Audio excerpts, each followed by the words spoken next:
નમસ્કાર. દસ્તાર ચેટ શોમાં ફરી એકવાર સ્વાગત છે તમારા બધાનું. ગઈકાલથી આપણે વાત કરી રહ્યા છીએ સ્ત્રી ભ્રૂણ હત્યા વિશે.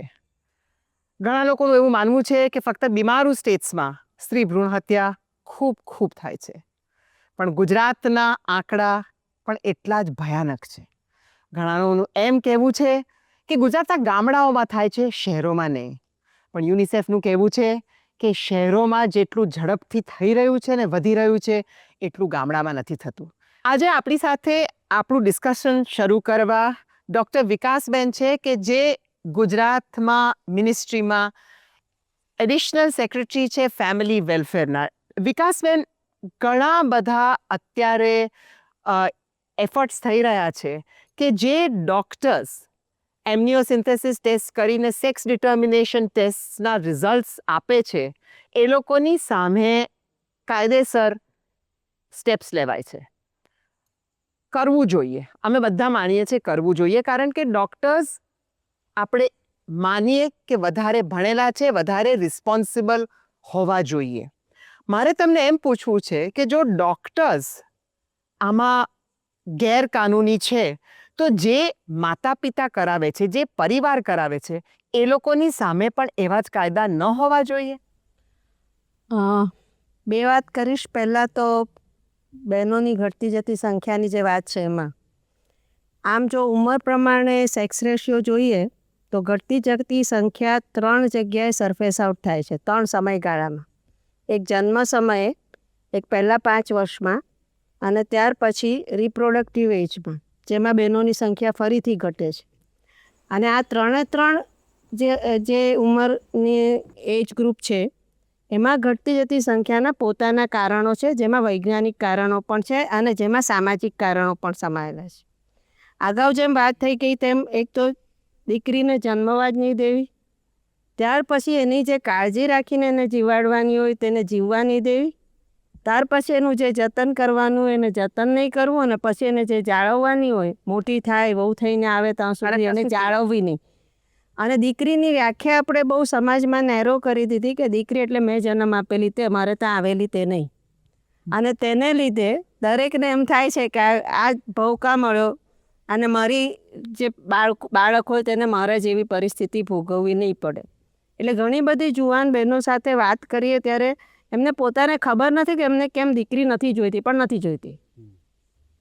એમાં સમાજનું પ્રેસ્ટીજ તો આવી જ જાય કે એને બિચારીને દીકરી જ છે અથવા તો એને દીકરો આવ્યો, એ જે અહોભાવ દેખાય છે એની અસર બહુ મોટી છે બહેનો પર. પેંડા અને જલેબી.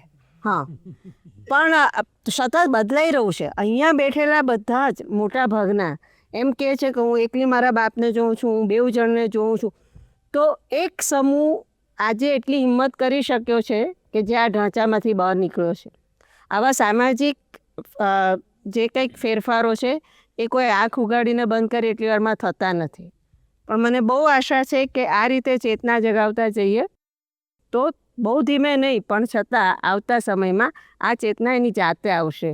એના માટે બહેનોને સક્ષમ કરવાની જરૂર છે અને શિક્ષણની સાથે સાથે એમને આ ભાવના પેદા થાય, આ શક્તિ પેદા થાય તે કરવાની જરૂર છે. આ એક વાત છે. તમે લીગલ એસ્પેક્ટ ઉપર પછી જે હું લીગલ એસ્પેક્ટ પર આવું છું એમાં કાયદાની અંદર અત્યારે જે કંઈક મોટાભાગના કાયદાકીય પગલાં લેવામાં આવ્યા છે એ સોનોગ્રાફી મશીનના વપરાશના સંદર્ભે છે સરકાર દ્વારા. અને એ કાયદાની અંદર ગુના માટેના જે પ્રોવિઝન એટલે કે એક્શન લેવા માટેના જે પ્રોવિઝન છે એમાં જે કોઈ આવું સેક્સ ડિટર્મિનેશન કરાવવા જાય એને માટે પણ જોગવાઈ છે, પણ એને માટે પણ શિક્ષા નથી. એનું કારણ એ છે કે એની જાણકારી કેવી રીતે મળે, એને માટે જુદી જુદી વ્યવસ્થા ગોઠવવી પડે. અમે કોશિશ કરીએ છીએ, એક સ્ટિંગ ઓપરેશન બધાને ખબર છે આવી ગયું, એવી રીતે ફેક કેસ મોકલીને કરી શકાય, ડૉક્ટરો પોતે જાણકારી આપી શકે અને સમાજના આગેવાન પ્રતિનિધિઓને ખ્યાલ આવે. પંજાબમાં એક ગામમાં પ્રેગ્નન્સીની ખબર પડે એટલે આખું ગામ ધ્યાન રાખે છે કે પ્રેગ્નન્સી ફૂલ ટર્મ પ્રેગ્નન્સી થાય છે કે કેમ અને બાળક જન્મે છે કે કેમ. એટલે સમાજે પોતે તો જવાબદારી લેવી જ પડશે. અને આમાં કોઈ પોલીસિંગ થઈ શકે એવું નથી. એક એક જગ્યાએ એક એક પ્રેગ્નન્ટ મધર સાથે એક એક મશીન સાથે આપણાથી કોઈ સુપરવાઇઝર રાખી શકાય એવું છે નહીં. અને આ કાયદો કરવાની પાછળનો હેતુ પણ એ છે કે આવું કંઈ પણ અમલીકરણ આપણે કરાવવું હોય, આવી કોઈ ઘટના બનતી રોકવી હોય આરોગ્યના સંદર્ભે, તો બે પાખ્ય જંગ ખેલવો પડે છે.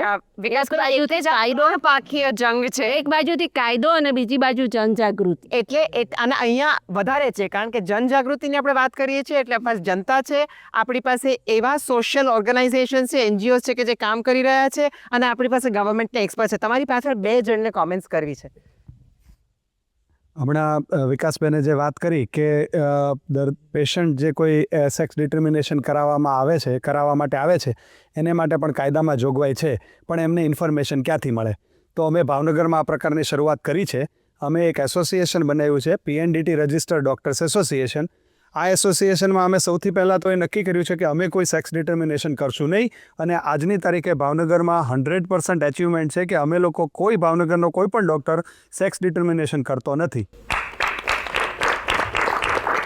આ ઉપરાંત અમારા એસોસિએશનનું બીજું કામ એ છે કે જે કોઈ પેશન્ટ અમને પૂછવા આવે કે સેક્સ ડિટર્મિનેશન અંગે એની માહિતી અમારા મેમ્બરો DHO સાહેબને મોકલી આપે છે કે આ દર્દી પૂછવા આવ્યા હતા.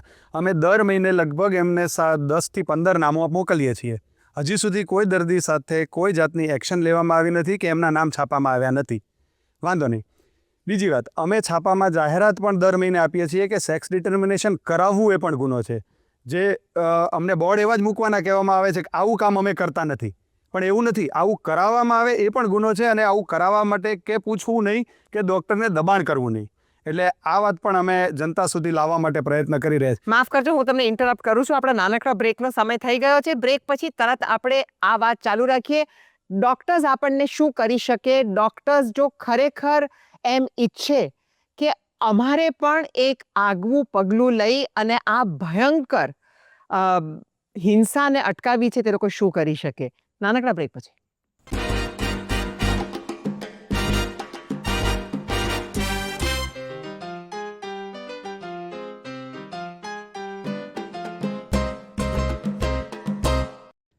Welcome back. તમે જોઈ રહ્યા છો ધ સત ચેટ શો મારી મલ્લિકા સારાભાઈ સાથે, અને આપણે વાત કરી રહ્યા છીએ સ્ત્રી ભ્રૂણ હત્યાની. ભાવનગરના આ ડૉક્ટરે આપણને વાત કરી કે એ લોકોએ ડૉક્ટર્સે ભેગા થઈને નક્કી કર્યું છે. આપણને ખબર છે કે ડૉક્ટર્સ આ સેક્સ ડિટર્મિનેશન ટેસ્ટ એટલા માટે કરે છે કે એમાં ખૂબ જલ્દી ખૂબ નાણાં ભેગા થઈ શકે છે. ડૉક્ટર્સ પણ આપણા સમાજમાં એ જ હિસ્સો છે કે જેને પૈસા જલ્દી જોઈએ છે. મલ્લિકાબેન, ડૉક્ટર તરીકે તમે ભાવનગરમાં જે કર્યું એ બીજે બધે કેવી રીતે કરી શકાય, અને તમે સિવિલ સોસાયટી સાથે કામ કરો છો કે નહીં? અમે તમને તમારા આ જ વાતની એક પૂર્તિ કરી દઉં કે દરેક માણસની એક કળયુગ છે. પ્રમાણિકતાની એક હદ હોય છે. ડૉક્ટર પાસે પેશન્ટ આવે કે 1000 રૂપિયામાં કરી દો, 5000માં કરી દો, 10,000માં કરી દો, પણ એ કિંમત 15 વર્ષ પછી ચૂકવવામાં આવતા દહેજ કરતાં તો ઓછી જોવાની છે. એટલે કોઈ પણ ડૉક્ટર એક લેવલે તો પડી જ ભાંગવાનો છે. તો જે કરાવવા આવે છે એને શું કામ રોક નહીં, એને શું કામ ન રોકવા? આ હેતુથી અને આ આઈડિયાથી કાયદામાંથી જોગવાઈઓ શોધીને અમે આ એક્ટિવિટી ચાલુ કરી છે. બીજી વાત, અમારું એક વધારાનું પાસું એ છે કે અમે પબ્લિક એજ્યુકેશન પ્રોગ્રામ પણ એરેન્જ કરી રહ્યા છીએ. એને માટે અમે જિલ્લા પંચાયત ઓફિસનો સંપર્ક કર્યો છે અને એ અમને એવા ગ્રુપ શોધી આપશે પ્રેગ્નન્ટ પેશન્ટોના, જેને અમારામાંથી એક મેમ્બર જઈને મહિનામાં 1 કે 2 વાર સ્ત્રી સમાજમાં કેટલી ઉપયોગી છે, સ્ત્રી ભ્રૂણ હત્યા કાયદો અત્યારે સમાજમાં એક્ઝિસ્ટિંગ છે, કારણ કે પેશન્ટને ખબર જ નથી કે આવો કાયદો છે, એમાં શું છે. બંને જણ. ડૉક્ટર MC પટેલ, સ્ત્રી રોગોનો નિષ્ણાત ડૉક્ટર છું, પણ મેડિકલ અને લો બંનેમાં પોસ્ટ ગ્રેજ્યુએટ ડિગ્રી ધરાવું છું, એટલે આ કાયદાની કદાચ વધારે સારી છણાવટ કરી શકું. જન્મ પૂર્વ પરીક્ષણ અધિનિયમ 1994 આ કાયદાનું જે મૂળ નામ છે, અને એમાં બંને વસ્તુની જોગવાઈઓનો સમાવેશ થાય છે. પ્રેગ્નન્સી દરમિયાન ભ્રૂણ પરીક્ષણ, અને હમણાં એક મિત્રએ કહ્યું હતું કે મને સિલેક્શનનો અધિકાર હોવો જોઈએ, પણ આ કાયદા નીચે પ્રી કન્સેપ્શનલ સેક્સ સિલેક્શન પણ બાન છે. બીજી એક વસ્તુ કે ફક્ત જે આ સેવાઓ આપે છે પરીક્ષણ કરવાની અથવા તો ભ્રૂણ હત્યાની, એને જ સજાની જોગવાઈ છે એવું નથી. જે દર્દીઓ ડૉક્ટર પાસે પરીક્ષણ કરાવવા જાય છે એના માટે પણ એના ઉપર જે દબાણ કરે છે આ પરીક્ષણ કરાવવા માટે એના માટે પણ સજાની જોગવાઈઓ છે. પહેલી વારના પ્રસંગ માટે દર્દીને 3 વર્ષની જેલની સજા અને 50,000 રૂપિયાના દંડની જોગવાઈ છે, અને એ જ દર્દી જો બીજી વખત જાય તો 5 વર્ષની જેલની સજા અને 1 લાખ રૂપિયાના દંડની જોગવાઈ છે. પણ એના ચૂકવતા આવશે 25 વર્ષ અને હજુ મારી વાત અધૂરી છે. અને જો એવું સાબિત થાય કે આ દર્દી એમાં એની ઈચ્છાથી નથી ગયું, તો કુટુંબના જે સભ્યોએ એના ઉપર દબાણ કર્યું છે એ તમામની ઉપર પણ આ સજાની જોગવાઈઓ છે. મારે સાહેબ એક વાત પણ મુશ્કેલી એ છે કે હજુ સમાજને એટલે કે દર્દીઓને આ વસ્તુની કદાચ જેટલી ખબર હોવી જોઈએ એટલી નથી. ખબર હોય કે ના હોય, આપણું આજે જ્યુરિસ્ડિક્શન અને આખો લોનું તંત્ર એવું છે કે તમે 25 વર્ષ સુધી ધક્કા ખાઓ ત્યાર સુધી તમને મુદત જ પડે, એટલે કોઈ સાંભળતું એક મિનિટ મારે સાહેબને પૂછવું છે કે આ અધિનિયમની જે આપણે કાનૂની પરિભાષામાં વાત કરી, અત્યાર સુધીમાં કોઈને સજા થઈ હોય એક સિંગલ દાખલો ખરો? ઘણા બધા ડોક્ટરોના સોનોગ્રાફી મશીન સીલ થયા છે. પણ હિલ્લો બી મારા એક નજીકના મિત્ર જ છે ડાક્ટર, એમને પૂછ્યું એટલે મને કે પેટ્રોલ પંપમાં સીલ વાગે છે ને કેવું 15 દિવસમાં ખુલી જાય છે, એમ ખુલી જશે? એમ નથી ખુલતું. એ સીલ ખોલવા માટે ઘણું બધો, એક તો એનો સૌથી પહેલા તો એનો ધંધો બંધ થઈ જાય છે, બરોબર? એટલે એની આવક બંધ થવી એ પણ એક જાતની જ આવક છે. એમનો ધંધો બંધ નથી થયા, માત્ર સોનોગ્રાફી મશીન ઉપર સીલ વાગ્યું છે. એમના ક્લિનિક આજની તારીખમાં ચાલુ છે, પેશન્ટ આવે છે. પણ પેશન્ટ આવે છે, ઇવન હોસ્પિટલ પણ સીલ કરેલી છે, એવાય દાખલા છે. પહેલી વાત. અને બીજી વાત કે કોઈની સામે ગુનો સાબિત નથી થયો, એ બધાને જેને પકડ્યા છે એને ફોર્મમાં સહી નથી, આમ નથી, તેમ નથી. કોઈની સામે સોનોગ્રાફી કરતા કે બાબા બેબી કરે છે ને આ પકડાણા એવું નથી થયું. પણ એવો તો એવિડન્સ મળવો જ ક્યાંથી? તો બાણા બંધ તો સ્ટિંગ ઓપરેશન કરો, શોધો. એટલે આની અંદર તો મેડમ એવું છે કે ડોક્ટરો ઉપર જ સંપૂર્ણ આધાર છે. જો ડોક્ટરો માનવતા એમનામાં પ્રગટે અને એ આ બંધ કરે તો જ શક્ય બને. It is possible. કારણ કે કોઈ પણ ભ્રૂણ હત્યા કે ભ્રૂણ ચેકઅપ કરવા માટે કોઈ શાકભાજી વાળા પાસે નથી જતા, કોઈ દુકાનમાં નથી જતા, માત્ર ગાયનેકોલોજીસ્ટ પાસે જ જાય છે. મારે એક જવાબ આપવો છે કે તબીબો સ્ત્રી ભ્રૂણ હત્યા માત્ર પૈસા માટે કરે છે એ માનવું ભૂલ ભરેલું છે. કારણ કે એ સ્ત્રી ભ્રૂણ હત્યા એટલે કે એબોર્શન કરવાના જે પૈસા મળે છે, સપોઝ એ એબોર્શન નહીં કરે તબીબ, તો એ પેશન્ટની ડિલિવરી તો થવાની જ છે. બિલકુલ. એ ડિલિવરી ગાયનેકોલોજીસ્ટ પાસે જ જવાનું છે, તો એબોર્શન કરતાં તમને વધારે જ પૈસા મળવાના છે. એટલે it is the society's pressure which compels the doctor to do the abortion. બીજી મારે એક વાત કહેવી છે. છતાં વધતું જાય છે પ્રમાણ, એનું કારણ શું? એનું કારણ સોસાયટી છે. Society is responsible, not the doctor. ફક્ત ડોક્ટરો જવાબદાર છે ને એ કેવું થોડી અતિશયોક્તિ છે. કરજો, મેં શરૂઆત જ એમ કરી વિકાસબેન પૂછીને મિત્રના પ્રશ્નોનો જવાબ આપું છું કે કેટલા ડોક્ટરોએ કેટલા દર્દીઓને પોસ્ટકાર્ડ લખ્યા કે અમારા ત્યાં સેક્સ ડિટર્મિનેશન કરાવવા આવજો. હું તમને એક વસ્તુ કહું કે 1993માં મુંબઈની લોકલ ટ્રેન્સમાં એવા પોસ્ટર્સ હતા, આજે 300 રૂપિયા ખર્ચીને આવતીકાલે 3 લાખ બચાવ. એમ તો જ્યારે કાયદાઓ નહોતા ત્યારે સરકાર જ્યારે જાહેરાત આપતી 2 બસ છે એમાં એક બાબો ને એક બેબી દોરેલા હતા, તો કાયદો નહોતો ત્યારે તો બધા કરતા હતા. પણ કાયદો આવી ગયા પછી કયા ડોક્ટર એવા પોસ્ટકાર્ડ લખ્યા કે તમે આવો ને કરાવો? એક વાત હું કહીશ કે સાબરકાંઠાના ગામડાઓમાં હું ફર્યો છું. તમે ત્યાં જઈને કોઈ બેનને, સગર્ભા બેનને એમ પૂછશો ને કે બેન ટીટીના ઇન્જેક્શન અથવા ધનુના ઇન્જેક્શન લેવા જોઈએ, તો એને ખબર નથી. પણ એ એમ કહેશે ક્રિએટન શું, તો એને તરત ખબર પડે છે. કેમ ખબર છે? કેમ કે ડૉક્ટરો એટલું પ્રોત્સાહન આપી રહ્યા છે, ડૉક્ટર્સ એમાંથી પૈસા કમાઈ રહ્યા છે, એ સીધી રીતે જોડાયેલું છે. માફ કરજો વિકાસબેન, હું અહીંયા ફરીથી નાનકડો બ્રેક લેવાની આપણને જરૂર છે. આપણે આ જ ડિસ્કશન ચાલુ રાખીશું. કોણ આનું રિસ્પોન્સિબિલિટી લેવા તૈયાર છે? કોણ પહેલું પગલું ભરશે આને રોકવા માટે? નાનકડા બ્રેક પછી સ્વાગત છે ફરીવાર તમારું આ છેલ્લા સેગમેન્ટનું આજના ધ સતચાટ શોમાં. આપણે વાત કરી રહ્યા છીએ સ્ત્રી ભ્રૂણ હત્યાની અને શરૂ કરીએ છીએ ગવર્મેન્ટ રેપ્રેઝેન્ટેટિવ ડૉક્ટર વિકાસબેનથી. અત્યારે જે કંઈક ચર્ચા ચાલી રહી હતી એને આગળ વધારતા જો જોઈએ તો કંઈક એવું માહોલ ખડો ઊભો થઈ રહ્યો હતો કે ડૉક્ટરો એક કોઈક સમાજનું જુદું પ્રાણી છે. ડૉક્ટરો પણ સમાજનું જ અંગ છે અને હું પણ એવું માનું છું કે ફક્ત પૈસા માટે આવું કામ કરવાવાળા ડૉક્ટરો બહુ ઓછા છે. પણ ડૉક્ટર પેશન્ટ રિલેશનશિપ, કોઈ ડૉક્ટર પાસે કોઈ પેશન્ટ જાય અને તે એમનો સંબંધ જળવાઈ રહે આવતી વખતને એમની સારવાર કાળજી બધા માટે તે બહુ અગત્યનો ભાગ એમાં ભજવતું હોય છે. કેટલીક વખત એવા આર્ગ્યુમેન્ટ્સ પણ કરવામાં આવે છે કે અમે નહીં આ કરી આપીશું તો કોઈ બીજા ડૉક્ટર પાસે જશે અથવા એ તો નહીં જોઈતું બંદૂકો વેચવાવાળા અને ડ્રગ્સ વેચવાવાળા પણ એ જ આનાઈ કરે છે કે ભાઈ હું જ કેમ ના કમાઉં, હું આ લોકોને બાળકોને નહીં સિરિયસ કે ડ્રગ્સ નહીં આપું. નહીં ગમતું બાળક જન્મી જશે તો પછી એને કોઈ જોશે નહીં. પણ ડૉક્ટરોમાં પણ સામાજિક રીતે જુદી જુદી સમજણવાળો આખો સમૂહ હોય છે. વિકાસબેન હું તમને બધા બધા લોકો લાગે છે વસ્તુઓ બહેનોમાંથી બનાવીશું. ઘણા લોકોને બોલવું છે. यहाँ हम बात कर रहे हैं the rules against female foeticide. What I want to say is that अगर एक फैमिली चाहती है, मतलब if they come to know the sex of the child and they want to kill the child, और अगर due to these rules and the doctors they prevent them from doing that, the girl that is still born will be an unwanted child. So if she's going to suffer after being born, it's better कि हम ये पहले से रोक दें. Will the family Does does not somebody want to react to that? કોને react કરવું? તને રિએક્ટ કરવું છે? Ma'am like we are saying we are discussing all that Hindi.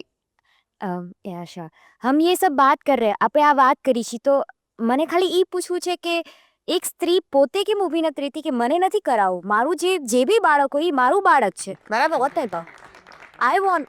એટલા માટે નથી કરાવતી કારણ કે બહુ ઓછી એવી સ્ત્રીઓ આજે પણ છે કે જે સમાજને કહી શકે કે તમે અમને એમ કહેશો ને કે જો આ એકલી છે, બિચારી છે, અમને નથી પડી. તમે અમને ગમે તેવા નામ અને લેબલ આપશો, અમને નથી પડી. મેં એવો સ્ટેન્ડ લીધો, આ બેને એવો સ્ટેન્ડ લીધો, આ બેને એવો સ્ટેન્ડ લીધો, વિકાસબેને એવો સ્ટેન્ડ લીધો. પણ એ જો સ્ટેન્ડ લાખો સ્ત્રીઓ લેવા માંડશે, પેલી દિલ્હીમાં જે છોકરી દહેજ વખતે લગ્નમાંથી ઊભી થઈ ગઈ એણે સ્ટેન્ડ લીધો, પણ એ સ્ટેન્ડ લેવા માટે તો આપણે અહીંયા વાત કરી રહ્યા મેડમ આમાં હું એક જ છીએ. એક જ વચ્ચે મિનિટ માફ કરજો, આ લોકોને ચાન્સ જ નથી મળ્યો. અહીંયા જેટલા પુરુષો બેઠા છે એમાંથી મારે એટલું પૂછવું છે કે આમાંથી કોણ સ્ત્રીને એટલું રિસ્પેક્ટ આપે છે? હું પોતે અને બધા મારે એમ બસ. તમને એમ લાગે છે તમને પણ મેડમ અત્યારે પરિસ્થિતિ એવી છે કે સ્ત્રી અત્યારે સમાજમાં એવી વિષમ અવસ્થા અને પરિસ્થિતિમાં જીવે છે કે એ જે ઈચ્છે છે અથવા તો જે ચાહે છે એમાં એ હા પાડી શકતી નથી, અને જે એ નથી ઈચ્છતી અથવા તો જે એમાં એ ના નથી પાડી શકતી. આમાંથી સ્ત્રીઓ જ્યારે બહાર નહીં આવે ત્યાં સુધી આ શક્ય નહીં બને. મને બેનને પૂછવાનું છે, તમે જે મેન્ડેટરી જે લખો છો હોસ્પિટલના બહાર કે ડિસ્પેન્સરીના બહાર, ત્યાં તમે સ્પેસિફાઈ કેમ નથી કરતા કે you will also be penalise, that the patient will also be penalise? એ કેમ? Madam, you are soft pedalling the issue. મારું એવું માનવું છે કે એ સેન્સિટિવ ઇશ્યુ છે એટલે ગવર્મેન્ટ પોપ્યુલરિસ્ટિક વ્યૂ માટે તમે આમાં વચ્ચે નથી આવતા.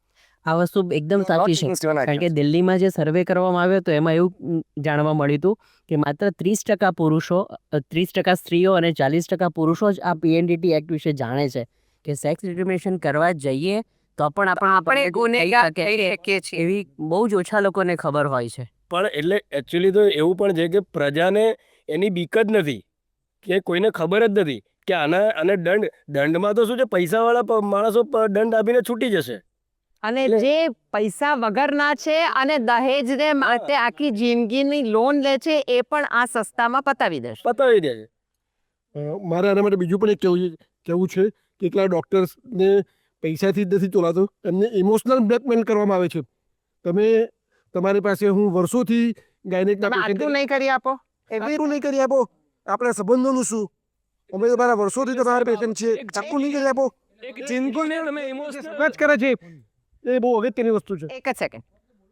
હું અંજુમન ઇસ્લામ પ્રાઇમરી સ્કૂલના પ્રિન્સિપાલ છું અને એજ્યુકેશન લેવલ ઉપર ઘણા સમયથી સંકળાયેલી છું. શિક્ષણ ક્ષેત્રમાં આ બેને વિકાસબેને જે વાત કરી કે શિક્ષણ ક્ષેત્રમાં સ્ત્રીઓને પ્રોત્સાહન આપે, અને તો એ માટે અને માતા જેમ વંશવેલાની વાત કરી એ બાબતમાં હું એ કહેવા માગું છું કે આજથી 2 વર્ષ પહેલાં એવો એક રૂલ્સ હતો કે જેમાં એ જણાવવામાં આવેલું હતું કે બાળકના નામની પાછળ એની માતાનું નામ લખાવવું. તો જ્યારે ફોર્મ ભરાતા હતા ત્યારે બાળકના નામ પાછળ એ માતાનું નામ લખાતું હતું જ. એટલે એ રીતે શિક્ષણ ક્ષેત્રમાં તો સ્ત્રીને અને બાળકોને એટલે બાળિકાઓને પ્રોત્સાહન આપવામાં આવે જ છે. અને એ બધા કાયદાઓ મને જે છતાં એક સ્ત્રીમાં જ હવે એક જરૂર છે કે પોતે એનો સામનો કરીને તટસ્થતાપૂર્વક સમાજની સામે લડીને પોતે વંશવાળા પાસે થઈને પણ પાસે બહુ જ ઓછો સમય છે. મલ્લિકાબેન, ડૉક્ટરોની તરફથી મારે એક વસ્તુ કહેવી છે કે હવે સમય પાકી ગયો છે કે ડૉક્ટરોએ પોતાના જે ડૉક્ટરો આ કામ કરતા હોય, emotional pressure, financial pressure, anything, એનું ડિફેન્ડ કરવાનું બંધ કરી કાઢે. કારણ કે as you sad earlier, a doctor should know better. Quite And there is no excuse for the doctor to do this. And I am proud to say there are many doctors like the man sitting on my right who have 2 female children, a lot of them. So in their own lives they don't believe in this nonsense. We have only got 20 seconds. 20 છેલ્લી વાત seconds. કરી દઉં જે બહુ સાચો કિસ્સો. હું psychologist છું. મારો મિત્ર છે, ગાયનેકોલોજીસ્ટ છે એક. એમની પાસે હું ગયો. મારે 2 દીકરીઓ છે. પહેલી દીકરી અને બીજી દીકરી વચ્ચે 6 વર્ષનું અંતર છે. અમે 6 વર્ષનું અંતર બસ એમ થયું કે બીજું બાળક જોયું એટલા માટે. એ મારા મિત્ર હોવાને એમણે મને કીધું કે વુડ યુ લાઈક ટુ નો. એ વખતે આ બધી કોઈ વાત નહોતી. તો એ વખતે અમે જ ના પાડી કે ના, અમને નથી જોઈતું, અમારે જાણવું જ નથી. જે છે તે બરાબર છે. આ જ માહિતી એક ડૉક્ટર તરીકે જો બધે જ ફેલાય તો ખરેખર એનો ફાયદો થાય. And that is the right thing. આપણો આ બહુ જ ઇન્ટરેસ્ટિંગ વિષય છે અને એવો વિષય છે કે આપણા સમાજને તદ્દન ફેંદી નાખે, ડિસ્ટ્રોય કરી નાખે. આ વર્ષ દરમિયાન આપણે ઘણીવાર ફરીથી જુદા જુદા સેક્શન્સની સાથે આના વિશે વાત કરીશું. તમારો શું અભિપ્રાય છે, તમે શું કરી શકો એ તો તમે અમને લખી જણાવો. પણ મારે અહીંયા બધાને કહેવું છે, 30-35 જણ અહીંયા બેઠા છે, આપણે આજે શપથ લઈ શકીએ છીએ કે આપણે આમાં નહીં એક વસ્તુ કરીએ અને આપણે સ્ત્રી ભ્રૂણ હત્યાને જેમ રોકાશે એવી રીતે રોકાશે. Is everybody with me? મિત્રો, 35 જણ અહીંયા એવા છે, તમે અમારી સાથે જોડાઓ. આપણે આ સમાજને બદલી શકીએ છીએ. આ રહ્યું અમારું સરનામું, લખો અમને.